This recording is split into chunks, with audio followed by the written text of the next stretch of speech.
Bonjour à tous, c'est Monsieur le Boucher pour cette première vidéo d'introduction à Scilab.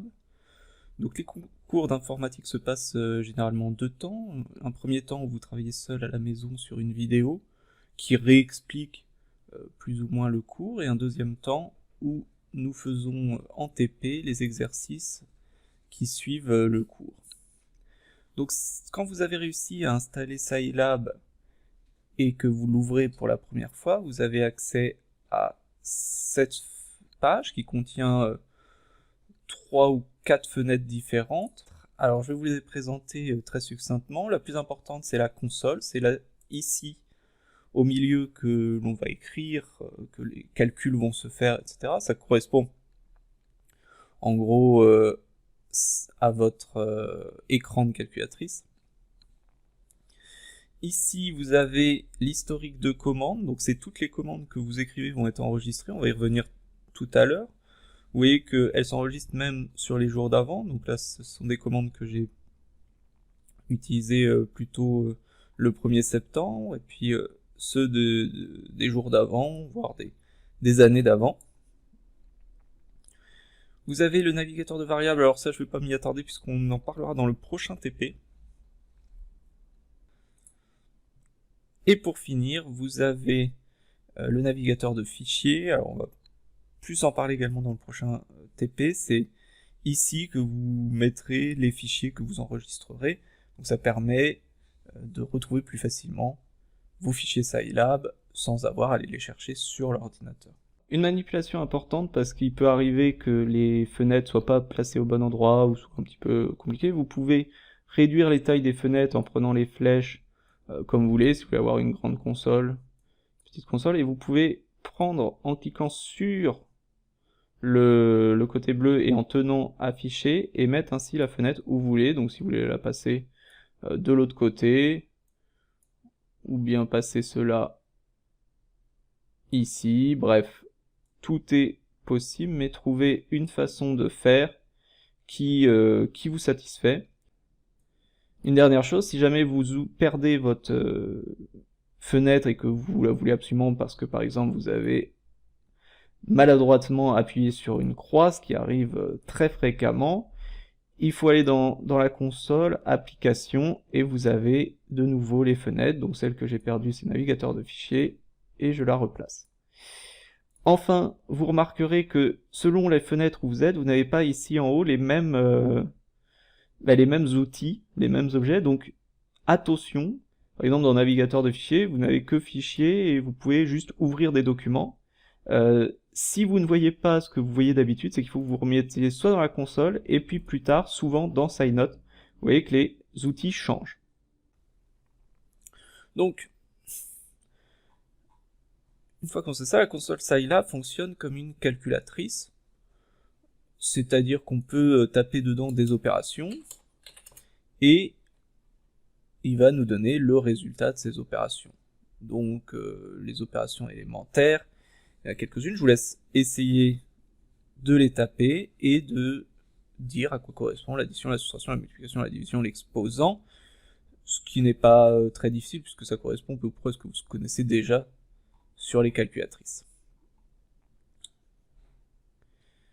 Vous voyez que comme j'ai tapé 1 plus 1, il s'est enregistré ici dans l'historique de commande, et si je double-clique, il me ressort la commande. Alors évidemment, c'est la commande que je viens d'avoir, donc ici ce n'est pas très intéressant, mais si je veux une commande que j'ai tapée le 23 mars 2018, je peux tout simplement double-cliquer dessus et l'avoir automatiquement, ce qui m'évite de retaper des choses que j'ai déjà tapées. Donc, on peut utiliser d'une autre façon l'historique de commande en utilisant les flèches directionnelles. Si j'appuie sur la flèche du haut, je vais obtenir la dernière commande tapée. Si je réappuie sur la flèche du haut, je vais avoir la commande d'avant et ainsi de suite. Je peux également redescendre en appuyant sur la flèche du bas, et je peux monter aussi loin que mon historique de commande me le permet. Enfin, on peut accéder au dernier résultat, comme sur une calculatrice, en tapant ANS. Donc, si je tape 1 plus 5 moins 2, ça fait 4. Si je n'ai pas envie de retaper 1 plus 5 moins 2, que je veux juste le résultat, parce que maintenant je veux multiplier tout ça par 3, il me suffit de taper 11 fois 3, ce qui me donne directement 12. Donc, 3 façons de retrouver ce que vous avez déjà tapé. Soit c'est quelque chose que vous avez tapé il y a longtemps, donc vous cherchez dans l'historique de commande et vous double-cliquez dessus.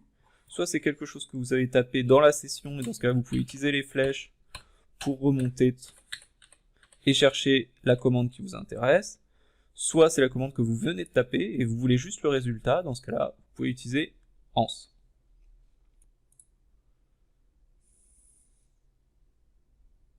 L'intérêt de Scilab, c'est que on a énormément de fonctions, de mots-clés qui sont déjà préprogrammés, contrairement à d'autres langages de programmation où il faudrait que vous fassiez tout seul.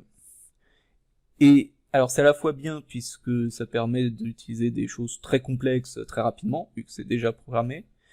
Par contre, il faut connaître les mots-clés, les noms des fonctions, et puis il faut savoir apprendre à les utiliser. Pour cela, pour apprendre à les utiliser, il y a le help. Alors ce qui est mis dans le cours, c'est que si on tape help tout seul, le fichier d'aide général va s'ouvrir.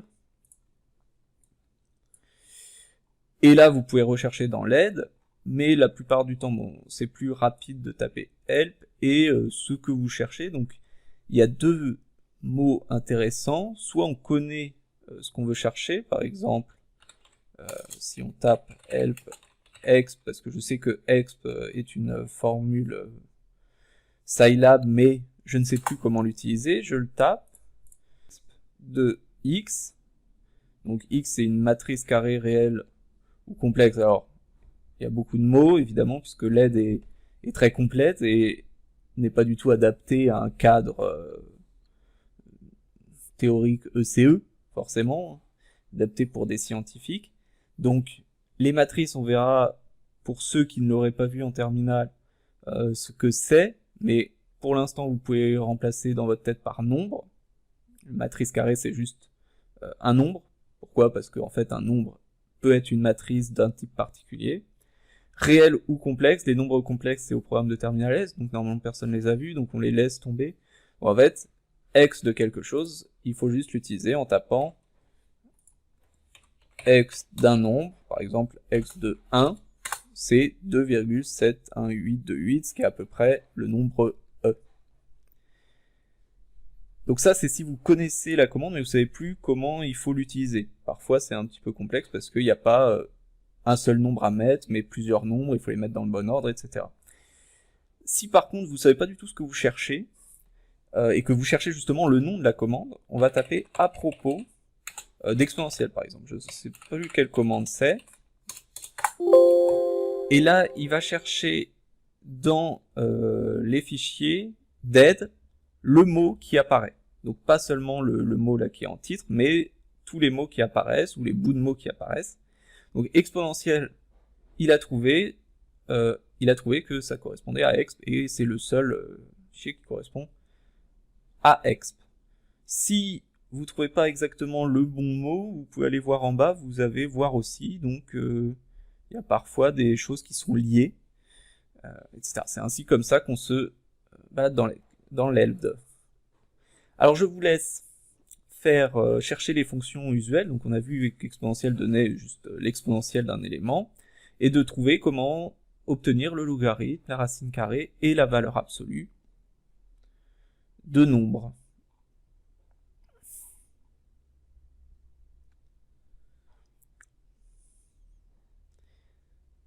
On va faire un dernier point sur les arrondis,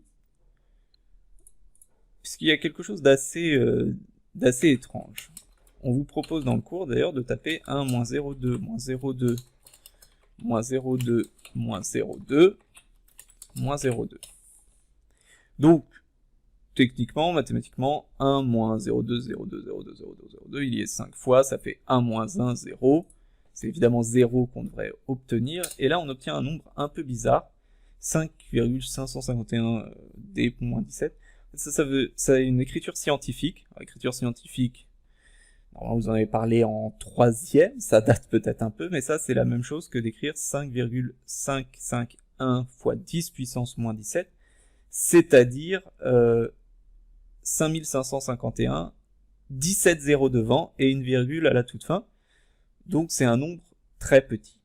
En fait, qu'est-ce qui se passe? C'est quand on écrit 1 ou quand on écrit 0,2 pour Scilab, c'est pas exactement 1 ou 0,2, il travaille qu'avec des nombres approchés, des nombres qui sont approchés justement à 10 puissance moins 17, c'est le problème du fait que l'informatique soit une machine physique finie.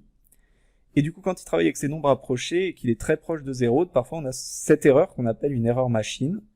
Donc on considère que quand on est de l'ordre de 10 puissance moins 17 ou 10 puissance moins 16, c'est 0. Voilà, ça va arriver de temps en temps dans l'année, donc il faut juste le savoir, pour ne pas se dire ah, j'ai fait une erreur, pourquoi non, ça c'est 0. Et on peut chercher, pour finir à arrondir des nombres, à utiliser la dernière fonction qu'on a vue ou qu'on verra en cours, selon comment le cours est avancé, c'est la fonction partie entière, c'est-à-dire pour transformer un nombre avec une virgule en un nombre entier.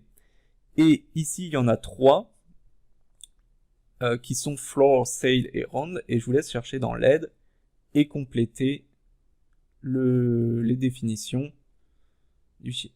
Voilà, n'oubliez pas de répondre aux questions du quiz qui accompagne cette vidéo, et de noter toutes les questions que vous aurez pour le cours de mardi prochain.